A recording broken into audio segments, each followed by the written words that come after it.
Hey everyone, thanks for joining us today.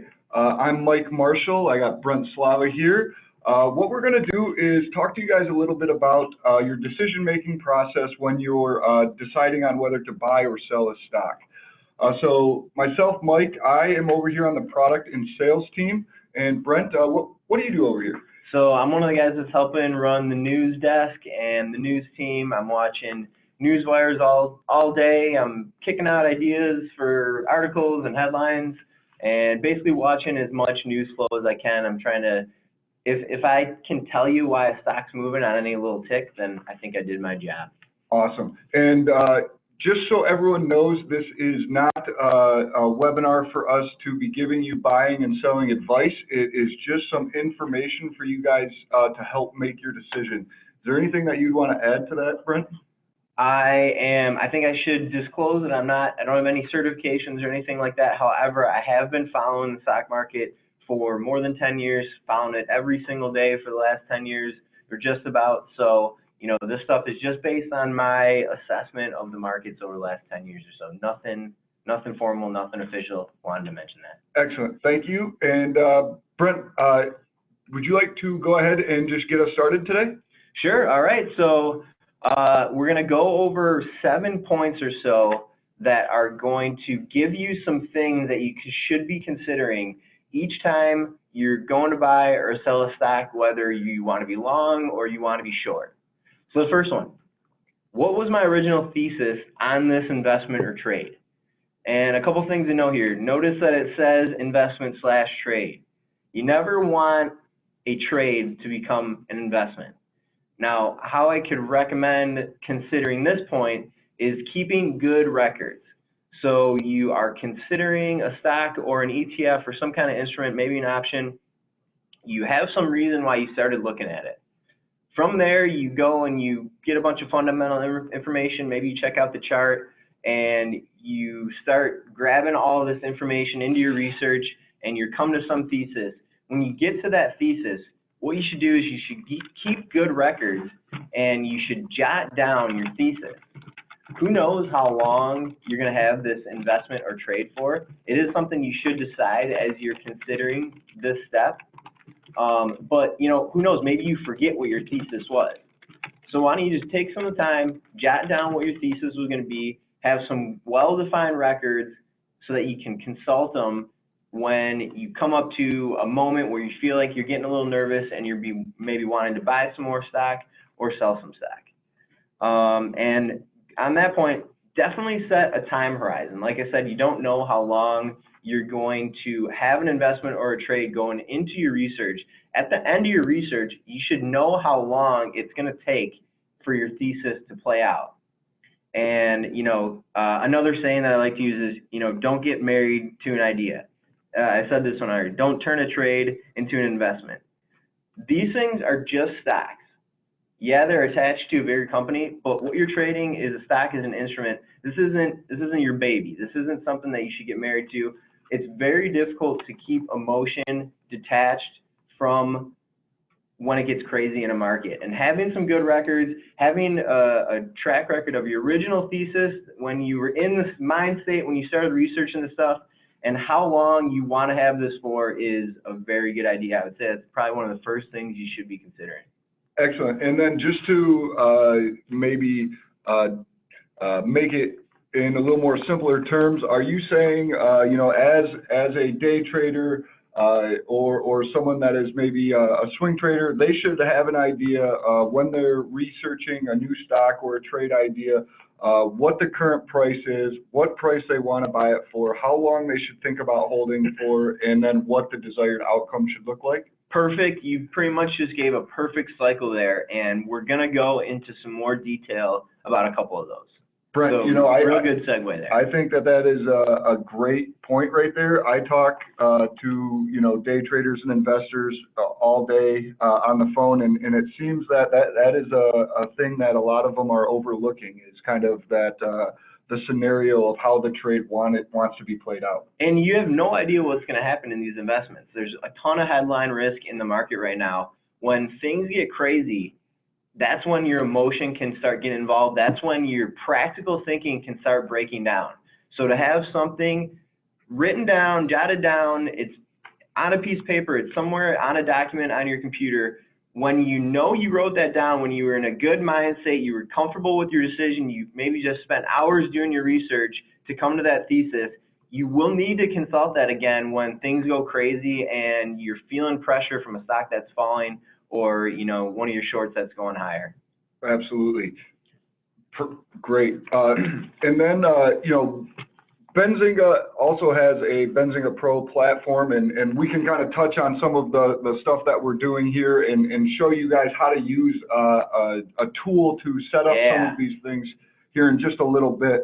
What I would like to do is just have Brent kind of run us through some of these steps here on evaluating when to buy and sell, and then we'll jump over into a little more of the how to do it towards the end. Great. So giving you the education now, we're going to actually show you the tool that like Mike and I are using all the time to do some of the things that we're talking about right now. So I think the second step that you should be considered, and this one's kind of like a double check. This is kind of like, you know, let me be very deliberate about this. If the thesis has not played out that I originally intended, why am I getting out now? Or if you are short, you know, the other side of that would be, why am I buying my stock back now? So how I'm thinking about this one is I want everyone out there to actually ask yourself, like very deliberately ask yourself this question. Say it out loud. Can you answer very easily, or does it take you a minute to answer? If you ask this question when you're getting anxious to buy or sell a stock, if the thesis has not yet played out, why am I getting out now? And you can just shoot off an answer right now. It's probably a pretty good idea. You probably can feel feeling the conviction in your decision making. If you kind of are like, well, you know, there's these couple things that I'm thinking about, but I'm not really too sure on it, that's a good spot where you should probably start doing a little bit more research. Excellent. That is a great way. I kind of want to, I put this in because I want there sort of to be a step where you're making a decision and then sort of a check where you're like, okay, am I being level-headed about this? That's kind of what I was thinking when I was going for this one. Absolutely. Great point there. And, you know, I think there's so much volatility in certain stocks and in the market that, you know, you can get emotionally involved and, you know, before you know it, you could make 2, 3, 4 bad trades that just ruined your whole quarter. Totally, absolutely, really good point. So moving forward. All right, number 3. What was my price target on this idea? So similar to the first step where I said you need to set a time horizon on how long you're going to have an investment, I think you also need to set a price target. And what I would recommend here, I mean, there's a huge implication on checking your price target as you're going through this process. It's that you set a price target in the first place.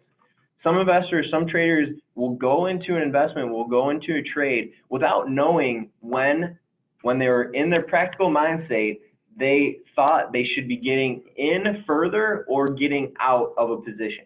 Excellent. And I hear these things, buy high, sell low. Can you just give a real quick overview for maybe someone out there who doesn't exactly know what a price target could be?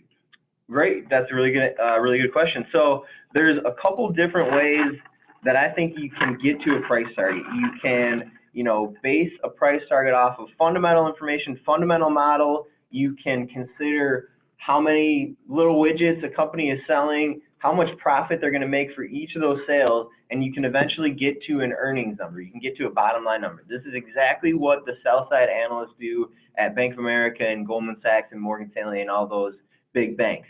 They consider all the inputs, they get to an earnings, they consider the PE multiple, the price to earnings multiple of a company, of a stock sector that it's in, and they times those two together. They times the possible earnings and the price to earnings multiple, and they come to a price target. And so traditionally, if we're talking about the sell side, if we're talking about those research analysts out there, what their time frame is like 12 months. So they are using forward projections. They're saying, you know, earnings over the next year will be about $1, and this company has a PE of about 10. So probably my price target is going to be about $10. That's kind of like a very basic model of how a lot of sell-side analysts are doing this. It's something that you can consider employing also when you're looking at stocks. Another couple ways, you can base off technicals. If you're a technician, if you're somebody who is more privy to, you know, a chart, use those important technical levels that you flagged, big round numbers, for example, numbers that have shown a tendency toward in the past. Use those, jot yourself down a price target. When things are going crazy and you need to reference where you thought you should be buying more or selling, you can go back to your records, you can check your price target. One more current one, quick one. Look at, and I kind of tease this one a little bit, but look at the sell side price target. So maybe you aren't quite ready to, you know, consider all the little widgets that a company's making and consider how much profit they're making from each of those and then combine it with the PE multiple. Maybe that's like a little too much for you. That's fine if that's the case. What you can do is you can use the sell side's projections that are already out there. You can use their models, you can use their price targets to sort of see how it fits your strategy. Maybe you can come to a premium or a discount versus the analyst consensus price targets out there, and you can say, okay, you know, there's 80 analysts right now that cover Apple. The average price target is $100, let's say. I think that maybe the analysts out there on Apple are a little too bullish right now, so I'm going to kind of discount that price target by maybe 15%, and you get to a price target of, you know, about $85 or so. So just trying to give you some ideas on a few ways that you can set price targets here. Awesome, thank you. Anything else that you want to add on price targets? Or? I think we'll get to it. I think we'll get to it later. There's probably something else, but we can talk about it a little bit later. Excellent. And just so you guys know out there, we got about 4 more things that Brent's going to be informing us on, and then we're going to show you guys how you could do it on the Benzinga Pro platform. Perfect. All right. Number 4, something that you should be considering as you're thinking about buying or selling a stock. How has the stock performed recently? And bullet number 4 and number 5, these are going to be both about current expectations. You know, what is currently out there in the market? How much has the market digested on a stock? How much is priced into that already? So like, for example, take a chart, start with a chart. Maybe you look at some of the company's recent earnings reports. Has their stock moved higher as their earnings have moved higher? Well, maybe the market was baking in those strong earnings, and that's why the stock moved higher. If you see opposite reaction, and it doesn't happen too often because, you know, the market is super efficient with this stuff, prices and stuff right away within a fraction of a second. If you look at an earnings track record, you know, from Apple, and you say, hey, Apple's beat expectations 20 quarters in a row, but, you know, the stock has started falling over the last 5 quarters or something like that. Maybe there's something there, maybe there's an opportunity there where the market isn't pricing in new information. Like I said, it doesn't happen too often, but it definitely happens like on a daily basis if you're quick, if you have your, you know, good track records, if you have your good research there that you can quickly access, maybe you can make a quick, you know, trade in a name. Excellent. And, you know, just kind of bringing up this process, it makes a lot of sense, you know, to make sure that you are following a process and putting these checks and balances in place, you know, to make sure that you don't get lost in what's going on in the market. So let me note one more quick thing here on how a stock has performed recently. I just want to say that price action is a function of expectations. Analysts are out there, they are considering a lot of stuff in the market, they're getting into their models and they're trying to update their models as quickly as possible, but it doesn't always quite work that way. So if the expectations aren't reflecting price action, again, maybe there's an opportunity for you to buy or sell a stock. Excellent. All right, give me a click there, Mike, please. Absolutely. Something else, and again, here's your expectations. Number 5, are there any upcoming news items? If the market has an expectation that an upcoming news item will be important, you at least need to know about it. Maybe you aren't going to include that in your scenario, in your thesis, but you should at least be considering it. You should at least be wanting to say, okay, I see this new piece of information coming in the market. It doesn't really apply to my strategy, but I know it's there. If I see the market overreacting for some way, maybe it's because of that. Excellent. Pretty easy one, right? Yeah, and you know, someone who you know creates a lot of these actionable news items or reports on them, you know, you probably see a lot of that volatility that happens from news items of overreacting or adjustments. Absolutely. A million times I've seen, well, maybe not a million, but a ton of times I've heard users chat into our platform and they said, hey, you know, why is RH up 40% today? And I have to be sort of sarcastic about it a little bit because they had earnings last night or this morning. And if you were an investor in RH and you didn't know that one of their most important events was going to be happening, and you sold some of your shares yesterday before they had this 40% move higher on strong earnings, and that was the reason that you wanted to get into the stock was because you thought they were going to have really strong earnings, that's a big problem. So just be looking ahead. Don't always keep your head down and, be looking at your hard numbers that are in front of you. You got to pick your head up and look at what's on the horizon to see if there's some big upcoming news item, like maybe an earnings report, or if you're in a pharma company or a biotech company, something like a big FDA date that could be coming. Could cost you thousands and thousands of dollars. Either direction, absolutely. All right, so this is one of my favorite ones. Yeah, why'd you like this one? I like this one because I feel that someone who is a young entrepreneur, I'm always thinking about different like opportunity cost kind of thing. Absolutely. I got you. So check this out. There's a little bit of structure to this list. So I hit you with the first number, and I was kind of thinking about, what I thought was the biggest thing you should be thinking about. The second one that we talked about was what I said was sort of a double check. Put a double check in place. This is sort of a double check at the end of the process. So this is where you kind of step back from some of the emotion that can get caught up in a trade or an investment, and you say, okay, I'm getting really anxious on my Apple shares here. I feel like I should be selling, but what else am I going to be doing with that money? You don't know that something's going to happen tomorrow. You don't know that a stock's going to move higher or lower tomorrow. So if you are getting anxious about something, but you don't really know where else you should put it, you need to start thinking about that. You need to start thinking about, like you were saying, opportunity cost. And an acceptable answer here can be, I don't want to lose money.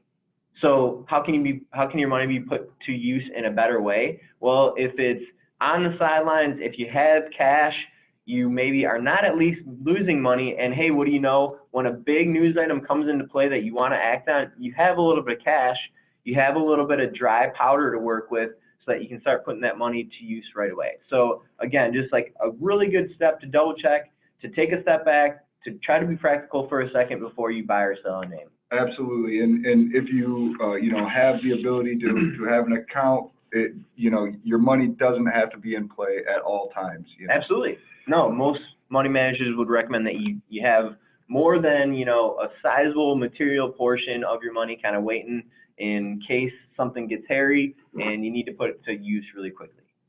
Great. So this last one is probably my favorite, coincidentally, Mike. So this is kind of where we're getting into the nitty-gritty a little bit. A lot of the stuff that I've been talking about so far has been pretty high level, or maybe zoomed out. A lot about research, a lot about setting up before you want to make a decision. This is where you actually are starting to get into buying or selling. So will I be buying or selling all at once or in scale? So I just want to jump right away to what scale is. So if you haven't heard this term, if you haven't heard this being implied in an investment or a trade, I think a good way to demonstrate it would be to use a couple old Wall Street adages. Buying the top or selling the bottom, or selling the top or buying the bottom. It's extremely hard to pick right when a stock is going to start selling off and say, hey, I sold that stock right at its high. After I sold the stock, it sold off 100 points. That was a great call by me. That is going to happen very, very, very rarely. And if it happens to you on some of your first trades, I can speak to this from firsthand experience. This happened to me years ago. I thought it was cool when I picked the top on a stock and started selling, and then I thought I was always going to win that way, and what do you know, it doesn't always play out that way, and I ended up bringing a lot of motion into my trades and basically just getting into trouble. So what is scale? So because it's very hard to pick a top or a bottom on a stock, what you should do is you should break a lot of your purchases or your sells up into sections. let's say you have 100 shares of Apple, and you've recently started thinking, I've got some nice profit in that Apple, I kind of want to take some off the table. Do you want to just sell 100 at once? You just want to blow out of your position? Maybe, but what might be a more prudent move would be to break up that sale and say, okay, I have made, $500 on this trade. Why don't I take $500 of profit off of the table? I'll sell 25 shares of my Apple. If the stock keeps going higher, great. I have 75 more shares to sell in that name. Maybe, it goes up another 20 points. I sell 50 shares. At this point, you pretty much have a free 25 shares of Apple that you've already cashed in your other shares. You're basically just letting that ride. Works the other way to the downside.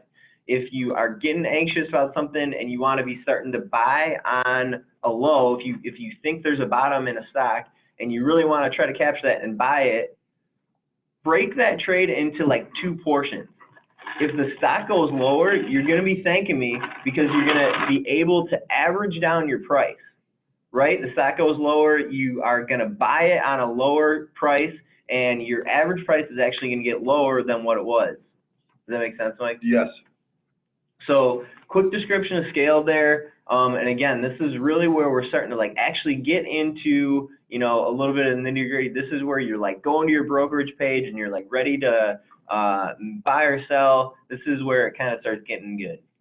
And so, yeah, and where the only thing I would like to add is with the buying in scale or all at once, should that be a similar process that you have, kind of you live and die by it? You should always do it? Or Great point.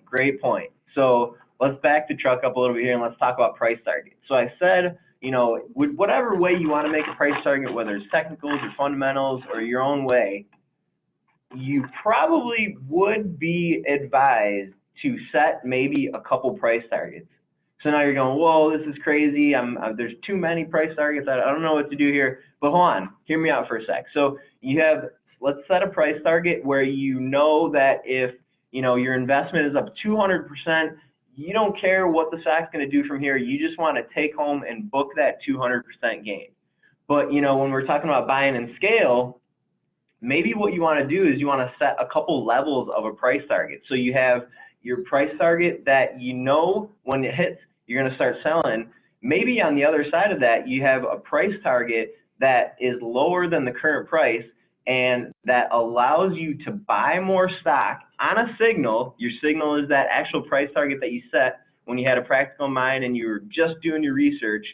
So when all you got to do is you got to look back on your records of the research you were doing. You see that you have an ultimate price target on Apple of $200. If $200 hits, you're going to get rid of all your Apple. However, if the stock starts going lower and hits $75, that's your signal to back the truck up and start maybe potentially double down on your position.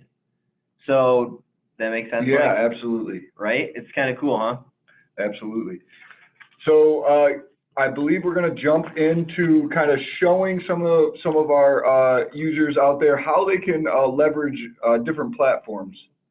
Yeah, so let's start with the one we know best. That's Benzinga Pro. Absolutely. And if anyone is out there listening and they want to sign up for a free trial, they can do so right up here with the URL I'm highlighting. pro.benzinga.com. Also dropping it in the chat here. I have Andrew on standby, so if anyone cannot sign up, please just chat in and we will make sure you guys are all good to go. But all you have to do is select this register button, fill out a few different data points, hit submit, and you will then have access to the platform, or shortly after you will. So kind of starting off from the beginning here, just to give you guys a quick recap, we talked about developing an original thesis. Has this thesis played out yet? If so, or if not, why am I getting in or out now? What is my price target idea? How has the stock performed recently? Are there any upcoming events?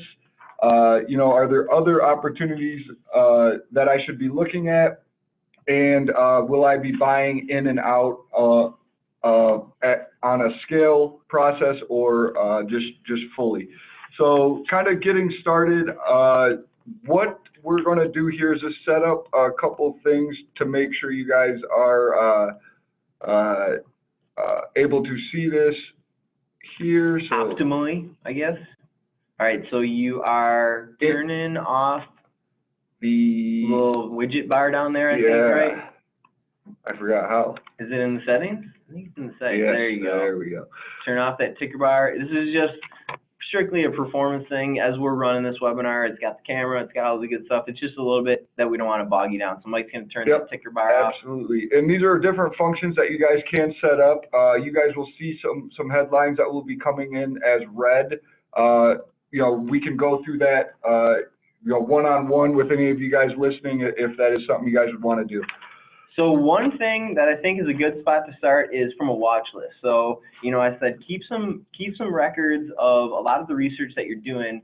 You're not going to be able to keep like in-depth records here, but maybe you use the watch list widget on Benzinga Pro to keep track of all of the stocks that you currently have positions in or are selling or that are, you know, on your radar. You're watching them closely. You don't want to pull the trigger on a stock yet, but you are watching it closely. A watch list is a really good spot where you can keep track of all this. Excellent. And so what I could do to create a new watch list, just click this plus button right up here, create a name, and then just hit enter.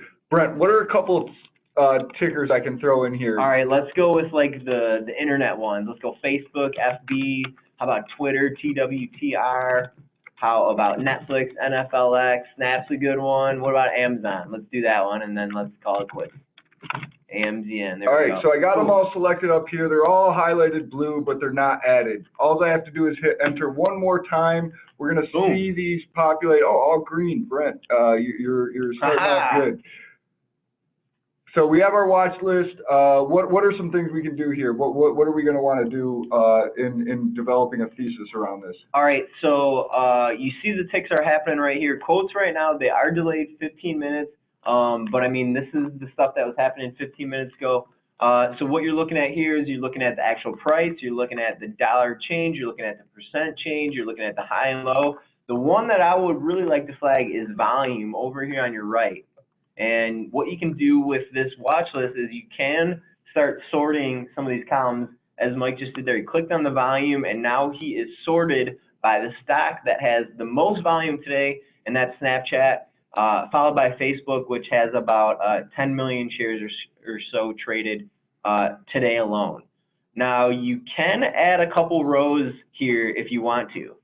Why don't you show how to do that real quick? All I do is just click on these three bars right here, go to Tool Panel. I could check out the 52-week high and low. I could also throw in the current bid and ask if that was important to my trading strategy. Cool. All right, so the other tool that is going to be hugely important as you're considering, you know, your original thesis, the first little bullet that we talked about earlier was your Newsfeed. Excellent. So yeah, just kind of going from right here, if I wanted to see like what news is surrounding these stocks, all I'd have to do is click on a ticker. So Snapchat, as Brent said, it's already trading. There's 21 million trades already happened in the company today. So, you know, a lot of volume. We click on the ticker symbol. We see this little candle chart, looks like positive movement for the day. Yep. And right underneath this, we have what we call where all the news is housed, whether it is a SEC filing, whether it's a press release, whether it came directly from Benzinga or from the signals or from our partner network. So we noticed that, you know, there's basically some notable blocks that are happening. But not really a ton of news circulating around it today. Nope, doesn't seem to be the case today. Just looks like some good old momentum. Yep, absolutely. So, you know, just one way from your watch list to take a deeper dive into those stocks would just be to click on the ticker itself, and you know, you can have a deeper dive right there. And you know what? You got a bunch of news over here also, headlines that are generated from Benzinga news team, from the company themselves via press releases or SEC filings. But if you keep scrolling down on this details widget, like get out of that little box, Mike. There you go. Yeah, start scrolling now. There you go. So you gotta like, yeah.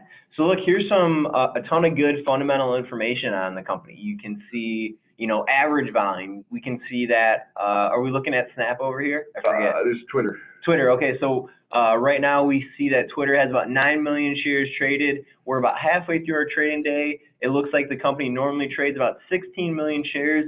So it looks like today, for whatever reason, people are a little bit more interested in Twitter. They're trading Twitter just a little bit more. You can also look at things like the market cap of the company. It's about $12 billion or so. You can look at, you know, the PE multiple. PE multiple is very high on Twitter, in my opinion, about 57. It means that traders are willing to pay up for some of the growth there. You can look at price to sales, tangible book value per share, a whole bunch of good fundamental information here that is going to help you when you are making your original thesis on if you should be buying or selling a stock. Awesome. And what you did say was, you know, where we're going to want to spend a little bit of time is our newsfeed. So Yep. what I did there was I just opened up a new workspace with this plus sign and then selected the newsfeed icon. And what we are seeing here is a real-time running, scrolling newsfeed. This is breaking news. This is stuff that's happening within literally the last few seconds. The thing that is different that I wanted to highlight, different between the details widget that you clicked on, that was the right pane over on your workspace one, versus the newsfeed, is in the newsfeed, what you can do. Details. Yep, there's details, and here's your actual newsfeed. This stuff's going to populate in real time. The big difference between the newsfeed and details is you can use a keyword search in the newsfeed, and this is really nice. If you have something that you specifically know you want to look for, let's say, you know, Gainers. Sure, try it, yeah. Give her a shot. So look, now our newsfeed is being limited by only keyword that is gainers in either the title or the body of a headline. Excellent. So you could, you know, take a deeper dive into stocks that are gaining for the day, and it would all be right here. Sorry, I jumped in. What? No, that's fine. Did you want a keyword? So just like a couple that I use a lot is like, you know, if you can compound searches here. Basically, you can use like a ticker search. You can use a keyword search. So if you know that there is, you know, you want to find some information about a company that has an activist in it, what you can do is you can use like a ticker, plus you could use a hedge fund manager's name. So let's do like the old classic here. How about we try like HLF, Herbalife, ticker, and then use the keyword Icahn, I-C-A-H-N. Carl Icahn, he's a famous hedge fund manager. So, you know, he's been very quiet on Herbalife recently. It looks like he hasn't commented on him recently, but like, look how easy it was to get to that. And you'll notice you mentioned something a little bit earlier, Mike. You kind of warned users out there. You said you're going to see some headlines that are in red. And you can see down here on March 13th, there was a red headline related to ticker Herbalife and keyword Icahn. And what happened is on this date, Carl Icahn issued a filing to the SEC that said that he purchased about 372,000 shares. Again, just very easy, very quick to get a lot of good information with your Benzing Pro newsfeed. Excellent. He is doing very well on Herbalife. Right. Excellent. So you know, you can do all your research right here. If the newsfeed of the signals and wire aren't enough, what you can do is you could put on the SEC filings and press releases for that raw data that will be coming through, that raw information. But you know, it is going to be a lot more information coming through your news feed. If you are not experienced in getting a news flow, you know, of that nature, I would suggest to you know, make sure to utilize the filters and the sectors and the watch list filtering as well. I'll happily walk anyone through that needs a walkthrough on that at a later time. You're gonna get just like, I mean, look at the timestamps over here on the left of your newsfeed. There is, you know, 25 headlines here, all just going back about 4 minutes or so. And then right here on our right-hand side is the source. So whether it's BW, is that Business Wire? Yes, sir. SEC is coming straight from the SEC. Then we got our BZ Wire. So that's our in-house team that Brent runs over Yep. here. Then we got our signals, that's our automated technology. And we can take a deeper dive into those, you know, on a personal basis if anyone needs to. And I would say it's definitely a good warning that you gave Mike as far as just getting, you know, turning on the fire hose of information. The other side of that is if you do want to use press releases, if you want to start learning how to read a press release, if you want to start learning how to use and read an SEC filing, I mean, this is the stuff that I'm looking at all day. 60 to 70% of the headlines that the news team at Benzinga generates is either coming from a press release or an SEC filing.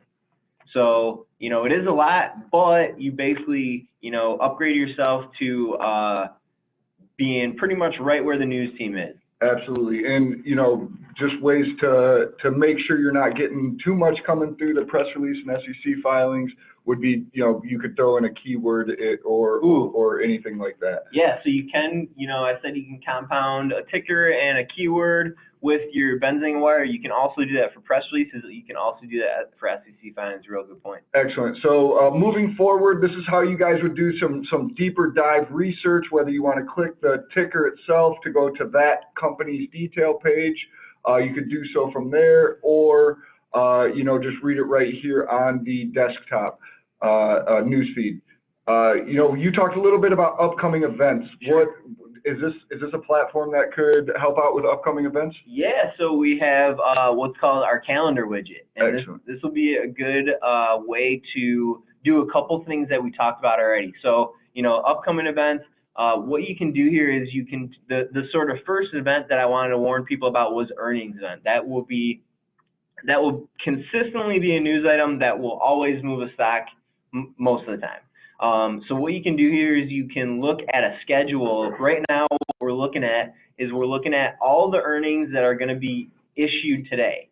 And you can see all the different companies that will be reporting today. You can see when they will be reporting, whether it's after the market closes or before the market opens. You can quickly see which quarters they are. If you want to look specifically at one name, can you get us there, Mike? Yeah, absolutely. So let's use here. Let's do one from today. It's FNSR. It's right at the top. This is Finisar. FNSR. Yep, and this is like a fiber optics company. And so remember I said about, you know, considering how earnings have been recently. Well, it looks like Finisar earnings have really been pretty mixed. You see a couple misses in there. You see a couple beats, and I'm looking at that surprise column that Mike is mousing over right here. This column is highlighting the difference between what the company reported and what expectations were set by the analysts on Wall Street. So you can get a good idea how the company's performed really quickly, and, you know, maybe if you start seeing a trend, like for example, the last 2 quarters, the company, after beating 5 quarters in a row, the company actually missed the last 2 quarters. Definitely something you should be considering as you're thinking about buying or selling a stock. Excellent. You can also notice, though, that they did have a little bit of an uptick everywhere else. So, yeah, Yep. definitely things to put in your decision-making process. Yep. Just for the demo here, you know, Sure. we made that test watch list. What we could do here is we could just have our watch list coming through here. And you'll see that the date range now goes for 3 months out from today. Nice. So you can play with these date ranges. It's the double click format. So you click open this calendar, you single click to where you want to start. And if we just wanted to make sure all of these events were on our radar till the end of the year, we have all of our earnings right here that are coming out, you know, in a nice, easy to read format, you know, pretty easy to pay attention to. Cool. So we've been talking pretty specifically about individual companies, but there are, of course, events that are going to impact not just an individual company, they're going to impact a whole industry, they're going to impact the whole market. So one thing that I wanted to highlight over here was the economic calendar. Economic data points that hit the market, they are one of the factors, you know, like the storms that are happening right now in the Atlantic, that will certainly impact the full entire market. So you need to know when there's a big economic data point coming up, for example, like a GDP reading. If we get a GDP reading for the 3rd quarter that is much worse than expected, it's likely that the entire market could drop on that, not just your, you know, tech stock or your utility stock. You definitely need to know when a GDP report is coming up. The other big specific name I'll give you is like the jobs report. We get monthly jobs reports on the first Friday of the month, they are probably the economic data point that most moves the market. Nowadays, with the speed of technology, there is, you know, a ton of processing that happens. There's not a ton of data points that move the markets huge anymore. However, GDP and the jobs reports are definitely two of those. And what you just were mousing over there, Mike, was a weekly reading on jobs. It was a jobs reading. However, this wasn't like the big monthly reading that is extremely important. So just something to note real quick. Great. Awesome. So yeah, I mean, being very aware of the companies that you're watching, the industries that those companies are in, or the sectors that those companies are in, all are things that are going to be in your decision-making process as a day trader, as a swing trader, as an investor. Make sure you guys are paying attention to those things. Is there anything else besides, you know, anyone that's listening to make sure to hop on a free trial of Benzinga Pro to see, you know, I guarantee that it will improve your investing and your decision-making process. So, you know, is there anything else you want to show them here that will help them gain an edge? I mean, you got to play with it a little bit. The platform is pretty intuitive. You can kind of play around with it and get more comfortable. But honestly, we tell this to people a ton, and you know, the recommendation isn't acted on always, but really reach out to Mike and get a demo from him. It's gonna help you. It's gonna help you a ton. You might have specific questions right now that you know aren't asking in the chat. If you get Mike on the phone or one of the other guys on the phone, and you know you're working with him, he's walking you through the platform, you can ask him any questions, and he'll gladly help you get the right answer. So I would just definitely recommend playing around with the platform. After you do that, if there's still questions that you have, definitely give Mike a shout, and he will guide you the best he can. Absolutely, and yeah.